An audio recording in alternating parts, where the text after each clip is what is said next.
এই একটা বই তোমাকে এইচএসসিতে বাংলার প্রথম আর দ্বিতীয় পত্র দুটোতেই A+ পাওয়া দিবে। কিভাবে আসো দেখাই। এবার আসো তোমাদেরকে দেখাই এই বইটার মধ্যে কি কি আছে বা আমরা কিভাবে বইটা সাজিয়েছি।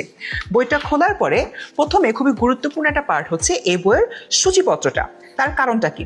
তার প্রধান কারণ হচ্ছে সূচিপত্রের মধ্যে আমরা সকল টপিক যেরকম দিয়েছি সকল বইতে থাকে, কিন্তু আমাদের বইটা ভিন্ন এই জায়গা থেকে, গুরুত্বের প্রেক্ষাপট থেকে। তার কারণ হলো আমরা এই অপরিচিত টপিকটা এইচএসসির জন্য কি পরিমাণ গুরুত্বপূর্ণ, অ্যাডমিশনের জন্য কি পরিমাণ গুরুত্বপূর্ণ, সেই বিষয়টা আমরা উল্লেখ করে দিয়েছি। এবার চলো নির্দিষ্ট একটা টপিক নিয়ে আমরা আলোচনা করি। আমাদের পাঠ্য বইয়ের খুবই একটা কঠিন কবিতা হলো গিয়ে বিদ্রোহী। এই বিদ্রোহী কবিতাটা আমরা আসলে কিভাবে সাজিয়েছি এই সম্পূর্ণ বইটার মধ্যে আসো দেখাই।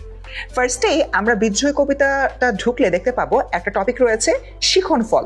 এই শিখন ফলে যতগুলো পয়েন্টার রয়েছে সবগুলো পয়েন্টারই কিন্তু তোমার সিকিউ এর জন্য অত্যন্ত গুরুত্বপূর্ণ। এরপরে তোমার জন্য একটা প্রাক মূল্যায়ন রেখেছি। তোমার যদি বিদ্রোহী কবিতা নিয়ে আগে থেকে কোনো আইডিয়া থাকে তাহলে তুমি এই প্রশ্নগুলো সমাধান করে উত্তরমালা থেকে দেখে তুমি নিজেকে একটু জাজ করে নিতে পারবা যে বিদ্রোহী কবিতা সম্পর্কে তুমি অ্যাকচুয়ালি কতখানি জানো। এরপরে রয়েছে শব্দার্থ টিকা। আমরা জানি বিদ্রোহী কবিতায় এমন অনেক অসংখ্য শব্দার্থ রয়েছে যেগুলোর অর্থ অ্যাকচুয়ালি তোমরা ওভাবে জানো না, তাই এই জিনিসগুলো সমাধান করছে আমাদের এই পার্টিকুলার পার্টটা, এবং এর মাধ্যমে তোমরা শব্দার্থের ব্যাপারে ভালোভাবে জানা যাবে। তারপরে আসছে আমাদের এই বইটার সবচেয়ে আকর্ষণীয় জায়গা।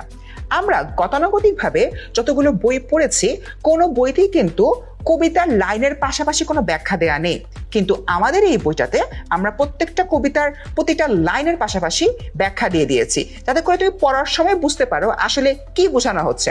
ফর অ্যান এক্সাম্পল, এখানে একটি লাইন রয়েছে, আমি ধৈর্যটি, আমি এলোকেশে ঝড় অকাল বৈশাখীর। আমি এলোকেশে ঝড় অকাল বৈশাখীর, এই লাইনটার অর্থ কি? অর্থটা এখানে দেওয়া রয়েছে।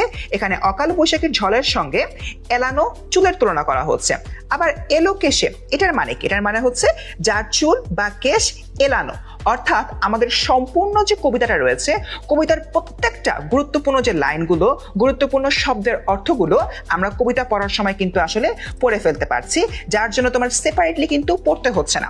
কিংবা সাপোজ তোমার এখানে একটা শব্দ রয়েছে সুদ, সুদ শব্দটার অর্থ কি? পুত্র, তুমি অর্থটা জানো না, তোমার তখন বই উল্টিয়ে আবার পিছনে যেতে হচ্ছে না এবং এই লিস্ট থেকে এই অর্থটা খুঁজে বের করতে হচ্ছে না। খুবই স্টুডেন্ট ফ্রেন্ডলি ভাবে এই জিনিসটা এখানে দেওয়া রয়েছে।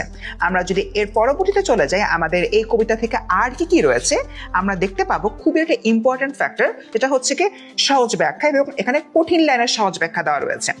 এই জিনিসটা বলতে আসলে আমরা কি বুঝি? দেখো, আমরা যখন সৃজনশীল অ্যান্সার করতে নেই সেখানে কিন্তু সৃজনশীলের খ নম্বরে যে প্রশ্নগুলো আসে অনেক সময় সেগুলো আমরা বুঝে উঠতে পারি না, বা সেগুলোর ব্যাপারে প্রপার গাইডলাইন না থাকার জন্য